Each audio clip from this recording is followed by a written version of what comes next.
What the hell is this? Well, it's Hearts of Iron 3, something that all the grognards wish Hearts of Iron 4 was. It's been a long time since I've played this, and let's be honest, I wasn't great when I played it the first time around. Let's have a bit of a bash at it, shall we? Oh, just look at that model quality. Thankfully enough, we can ignore those models and just go for the good old counter system, and there we go. Now, there's a few reasons why I do so love Hearts of Iron 4 compared to this one, and I do enjoy Hearts of Iron 3, but let's just have a look at this. This is the Order of Battle, the grand trump card for Hearts of Iron 3. With this, you can you can customize your people down to the finest minuta. So, for example, you start with your command theatre, and then you go to your military district. And then, oh, hang on, sorry, this is a call. So let's do this correct. Hang on, here we go. Let's just do this right. Okay, there we go. Let's just go a little bit lower, Can we? Okay, here we go. So you start at your division, and then you got your corps, and then you've got your army, and then you've got your army group, and then you've got your theatre, and you can have multiple theatres as well. So that's 1, 2, 3, 4, about 4 different HQ units between each 4 divisions, as I believe a corps is 4 divisions, if I'm not completely incorrect. It was a bit of... let's just have a peek at Germany, shall we? Ah, the Deutschland. Lovely, lovely. Let's just scroll slowly through the giant fucking list that is your order of battle. And often you're going to want to correct this yourself. You're going to fix this up. You'd be forgiven for thinking there was any game beyond simply moving these fucking boxes around, because that's all you did for the first 3 hours of a Germany playthrough. So... let's head back to Australia, where it's a little bit more manageable, and let's never, ever, ever touch Russia, because its uncle already has that covered for us. Australia, nice and simple, my home, girt by sea. Now, even this might be a little bit hard. You know, Australia, they're a hard bunch to manage, you know, really just rock-solid, stiff competition. You could just get a little bit of help from the AI. So we just go, there we go, turn on diplomacy... production, technology, no, AI control, yep, there we go. Okay, hang on, go back, there we go. Okay, intelligence, you know what, I wouldn't call them that, but the AI is like halfway there. And then the command theatre, right, so currently, everything is under the AI's control, and then we just gotta go here, switch the army under the AI's control as well, put them on an attacking stance, perfect, and off-tacking, and okay. Let's, alright,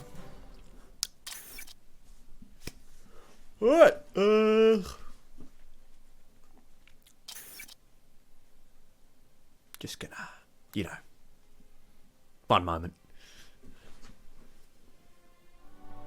Okay, in all seriousness, that is actually a point in the game's favour. If you do indeed hate the intelligence system or the politics, or you can't wrap your head around how production works, you can just leave it on AI controlled and then do everything else you want. Like, you can turn on everything to AI controlled and just fight the war. That is actually a point in its favour. I do quite enjoy that system works that way. However, it's endlessly hilarious. So what are we going to do today, Brain? Well, Pinky, we're going to take over New Zealand. There's a few more steps than that, however. First of all, in order to actually declare war or anything, we have to get non-neutral. And whilst we're getting non-neutral, we have to make them not neutral as well by increasing their threat. However, we're going to have to end up with a few more spies first, which means we're going to have to go through some setup. Oh, joy. Okay, so let's run through the tabs as we do this. We've got diplomacy here where we can do all the lovely trade stuff, and of course the first thing we should do is align to access, because why the fuck not? Production-wise, this is how you build things. You've got supplies, because your men actually eat food in this, which are stored up here and then supplied throughout the battlefield. In Hearts of Iron 3, however, your supplies can be stockpiled at various locations, so you can build up big stockpiles in preparation for attacks, you can capture enemy supplies, and so on and so forth. It's pretty tactical and okay, but also really fucking confusing. Well then, moving on. Consumer goods are how you keep the people happy. Unlike the toasters of Hearts of Iron 4, our people just want shopping carts to carry their barrels of fuel with. I hear it's good for the skin. Wash your children in it. Now, past there, we have our construction menu. In this, you simply build the division. You don't build the gear and then train the division.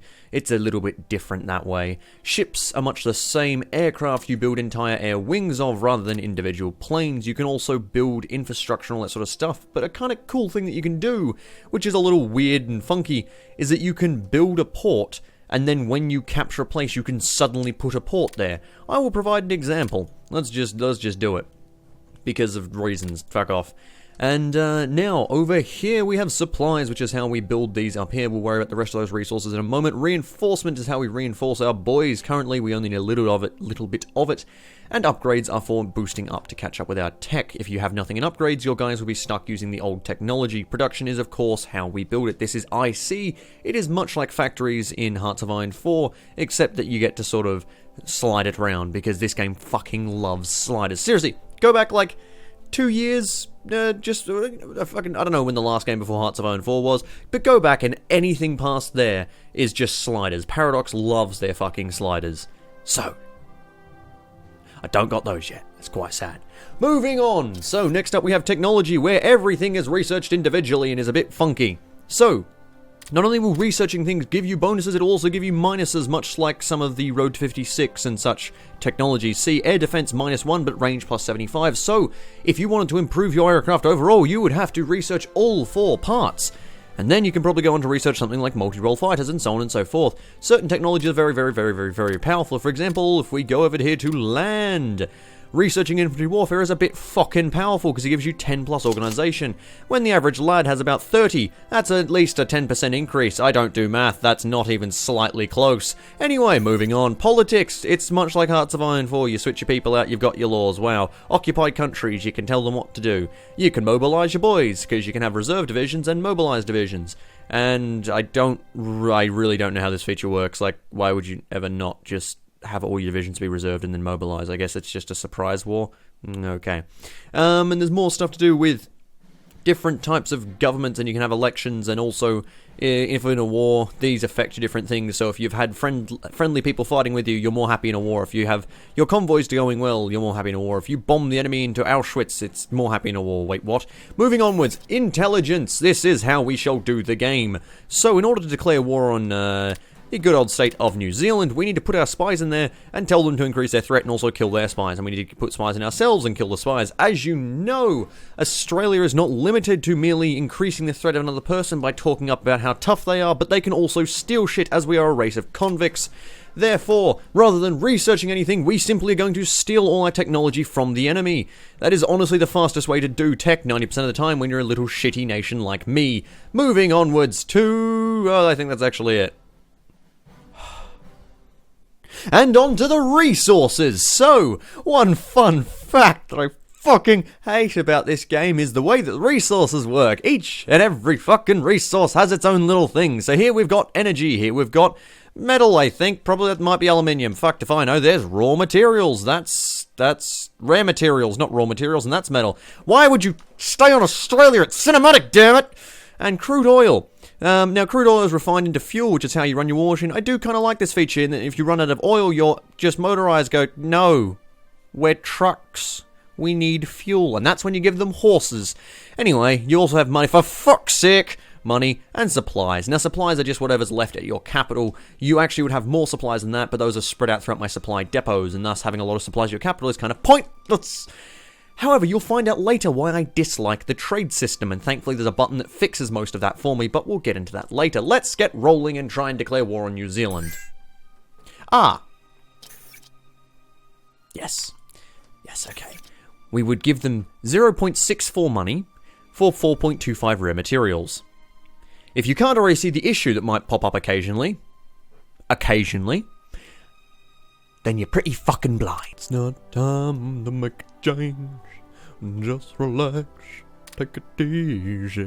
That's the reason why you don't want to always be mobilized. It's because it also costs you more consumer goods, because apparently when the war's on, the fuel sales go right through the fucking roof.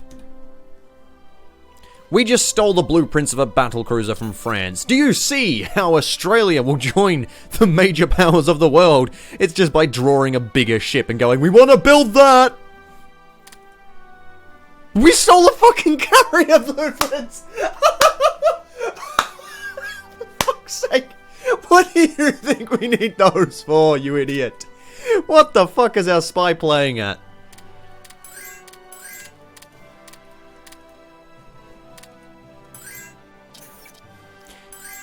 If you're not starting to see that, why can I do this? Anyway, Jesus Christ, France, look after your blueprints. Shush! If you're not starting to see the issue with the trade offers yet, it gets worse. occasionally people just offer to trade you 0.01 money for 0.01 metal, as if that's ever going to make a fucking difference. But no, the AI really thinks that trade is essential.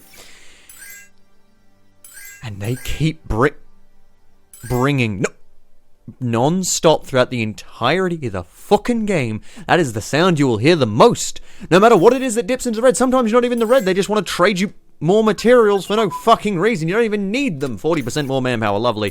Thankfully enough, there is a button called Automate Trade. We can never ever fucking worry about that system again. Jesus. It's only ever really relevant if you're just strapped and you're about to lose a war and you're desperately clinging for resources. Otherwise, fuck off, you bringy bitch. Oh, I forgot the best part about the Order of Battle system. Every single layer has its own general. So, at the Home Forces Command area, we start with the Logistics Wizard. Here we go. You can be in charge, Mr. Bennett. Now, what Mr. Bennett here will do is his Logistics Wizard perk will essentially give, I think it's 12.5% of the benefit to the lowest level. And then at the next level, it'll be 20% of the benefit, and then there's 50% of the benefit, and then 75% down to the general themselves, who gives 100% of the benefit. But that's a lot of fucking generals, innit?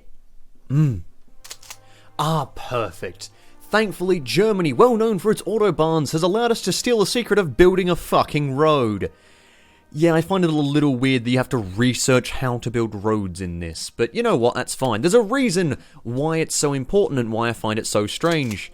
Papua New Guinea, famously Australian, totally not slightly stolen. I can't actually move through most of it, and that is because the infrastructure is only one. Now if I build two, I can then move my lads through it, and of course then the Japanese can invade me through the Kokoda Trail and have a good old time, because they're the Japanese.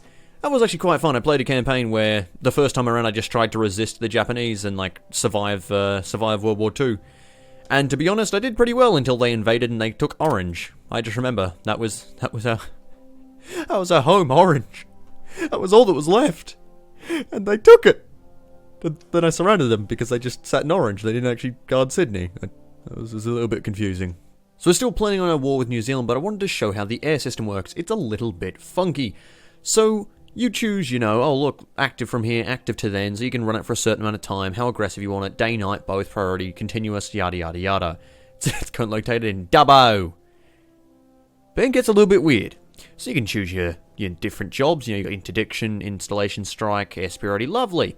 Choose an area, like so, or you can choose a province. Or you can do a circular area, which is a little bit weird, so you can go a circle around here. You choose circle around there, circle around here. It's a little funky.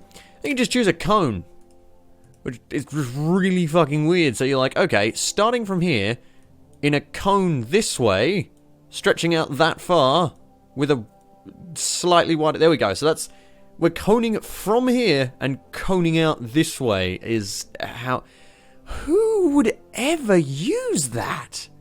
I'm sure there's some pro out there that's well, actually, it's more efficient if you conically attack the Polish. And I'm yes, indeed, shoving cones up the Polish's ass might work, but what the fuck? Who would ever think this is a nice... Because you gotta go fucking hang on, let's... Oh, no, we went too far. Back the other way. Adjust the degree. And by the way, sliders! Fucking cone width. Oh, it's too wide. Hang on, cut back. We can't be hitting that province. Hang on. Alright, a little bit more range. Why can't they just go province? No. You have to... If you want to do, a certain number of provinces, you have to go, area... And then you have to fadangle with these weird tools. It's either full region, single province, or you just fuck around with these things. At least the circular tool makes a little bit of sense. The fucking cone is just mental. There we go. Boom. Perfect. That's now just another circle. That's all I've built here. Okay, back to going to war with New Zealand, shall we? We've mobilized our troops, and immediately Germany sent us an offer to join the Axis. However, I will decline for now, for I wish to deal with New Zealand myself. Germany, did you not get my last reply? No, thank you. Germany again. Now, perhaps you didn't get this last time either. It's been really hard to get mail out of Australia, what with, the vicious wildlife, but perhaps you should get it the third time, maybe... Okay, no, okay, right. Germany, I'm gonna let you down easy here. I do not want to join your... Yeah, I hadn't even responded to the last one, Germany, please! I'd just like to appreciate my my other saves here. So Nationalist China was the first one I played, then I went through Brazil, then I went through Nationalist China, then Australia, of course, then France and Germany, Republic and Spain for quite a while. And then I just come to my favourite save, fuck history.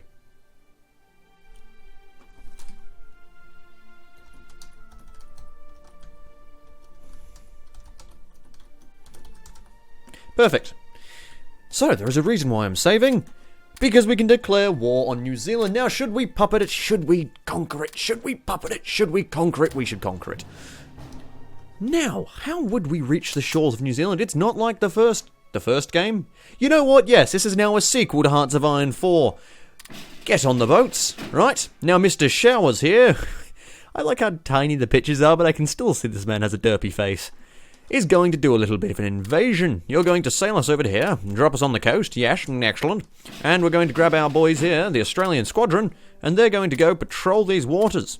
We are at war. Let us begin, gentlemen. Let's also slow the game down, because it's really fast.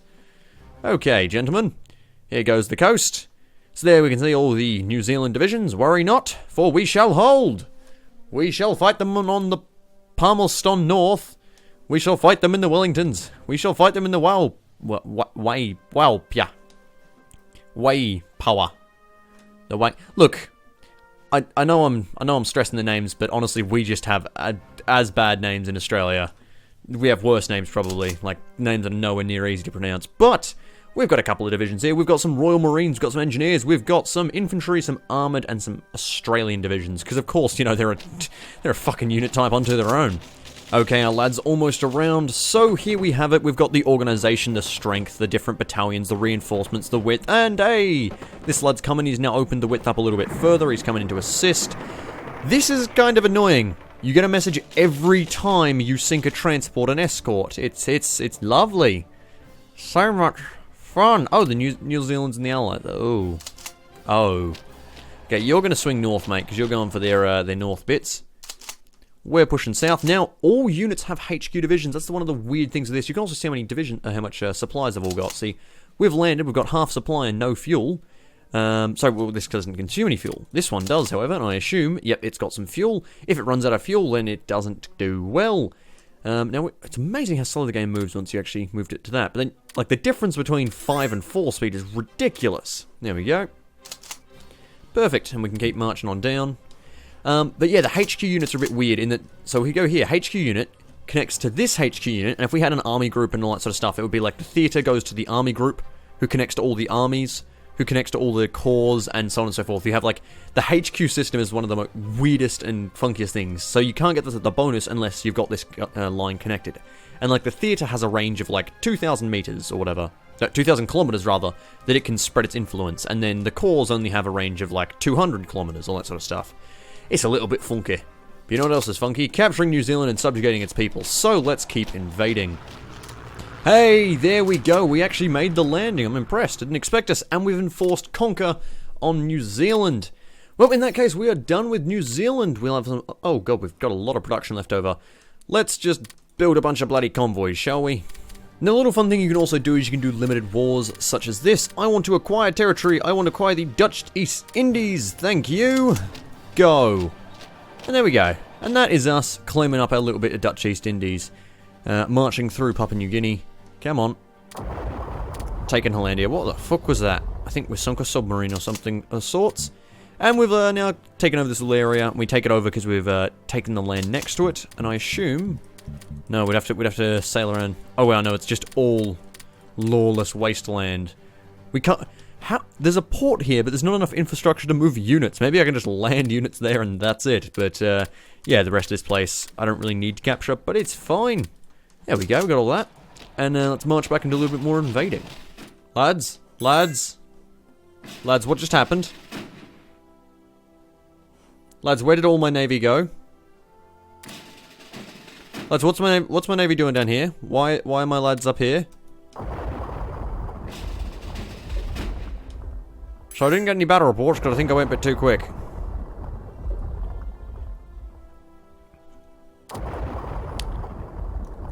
Well, I think I've just lost the entirety of my navy and my army. So that's good fun. Oh, huh. So I was distracted. The British have invaded us. And you know what? They're near. Let's go and deal with them, shall we? Move to Newcastle, men! On it! On the double! I guess we'll just fucking join the Axis now. Way, pact of steel. No. No, say it ain't so. No. No! Well, I guess I can use this moment to show you one more cool little thing. You can actually build resistance cells, underground resistance. And for when you're playing it, it's actually quite fun. The mechanic, however, is a bit fucking janky. Let me just do this one moment. Okay, finally, so the resistance of Sydney begins. Actually, we're going to start in orange, because fuck it, it's funny. Here we go, this is how the resistance mechanic works. We get a surge of volunteers, apparently. We're not actually over yet, it's just taking them forever to attack Australia, because if I actually had a defensive force, defending Australia would be super easy, because they can't cross half of it, and I can just laugh at them. I think mountain troops or something can cross one infrastructure provinces, like there's a certain troop that can, I believe, but most of their infantry and marines and such can't. So, resistance, how does it work? It can do nothing and build up strength, or spawn partisan unit as soon as we can, or spread under an underground network as soon as we can. And so on and so forth. So what you can sort of do is if they're not... What's this? Partisans have risen up in Fox Glacier. Oh, fuck's sake, the New Zealanders are doing the same to us!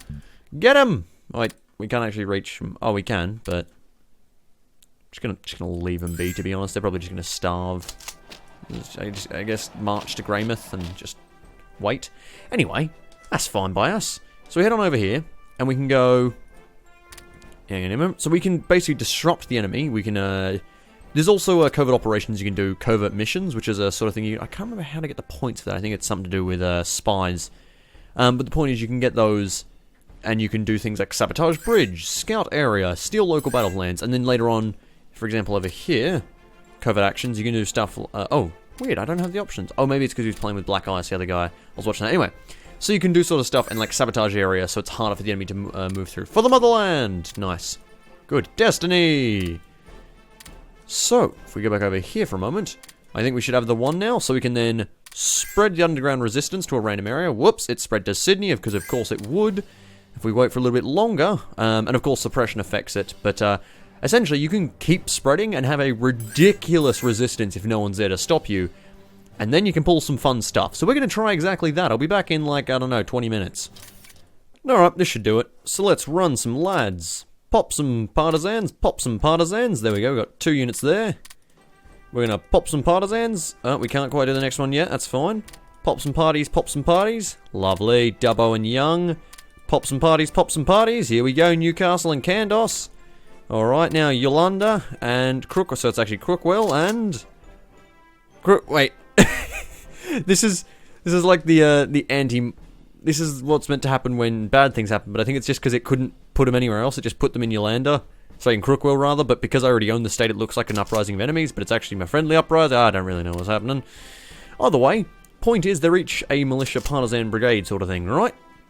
So what we're going to do is we're going to march around and grab all our stuff up. Now, this guy is going to leave down here, so we're not going to pop them just yet.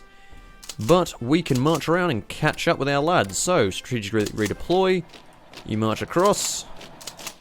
March across. Actually, you're already linked up, aren't you? Alright, well, you can march on the capital then. Look at this. This is how we do it. And that's just a bloody HQ division. So if it pops, and we can keep popping up more divisions as we go. This is quite actually a fun mechanic if you're the partisan. If you're not, it just gets really tedious. Also, Hearts of Iron 3 is better at dealing with the non-front sort of things. That's what... someone gave quite a good reason why it doesn't exist in Hearts of Iron 4. In the Hearts of Iron 4, fronts with partisans would get super fucking annoying. Because every time partisans popped up, you'd have to draw a new front, and then the fronts would change the moment the partisans died, and so on and so forth. Right. Lads. Oh shit, there's actually lads here. Lads, retreat. Okay, dead. Alright, well, those partisans went, well, how about you spawn anywhere but Toowoomba? Okay, Echuca. I know that place. You go skiing and shit up there. Okay, there's actually people battling in Echuca. Oh, because it was actually someone here. Never mind, march on Melbourne. Okay, you're dead. Don't worry. There's plenty of you. Plenty of you to go around. And there we go. That is how you do it. With the liberation of Australia at hand. Sydney's in our hands. Melbourne's in our hands. Honestly, what isn't? Adelaide. Oh, shit. Oh, mate. We have to go. Wait, what? I was going to say, I thought... I was like, why do they call Adelaide the Gulf of St. Vincent? But oh, right, that's actually the Gulf, innit? Let's make sure we take their planes from them, and there we go. That is how the resistance mechanic works. We've got control of our country back, mostly. I expect we'll be rooted out quite quickly, but now we're going to have a bit of fun. The kind of a fun thing is if you don't capture the areas with your own resistance in them, you can keep spawning partisans, but if you capture your areas with resistance in, they're now, like, not useful to you anymore. You don't want them like that. So you want to put, like, partisans in the hills, spawn them, capture your cities back, but leave the partisans in your hills under enemy control so that they can keep spawning partisans. It's a little bit of a funky system, but, oh well, that's why I love this game, is tearing its mechanics apart and laughing at it. Oh, would you look at that? The motorized train taking on our brave partisans. What do you think trucks can do against us? Also, New Zealand might have been inspired by my efforts. Yeah. Wait a second, what? Oh, Japan came to help. Yay, Japan! That is where we'll leave it. Thank you all for watching. Germany won't stop sending me shit, so I'm gonna leave. This was quite fun to play it again, but I know why I play Hearts of Iron 4 instead. Because this game is a clunky fucking mess. But it's a good clunky fucking mess. Farewell.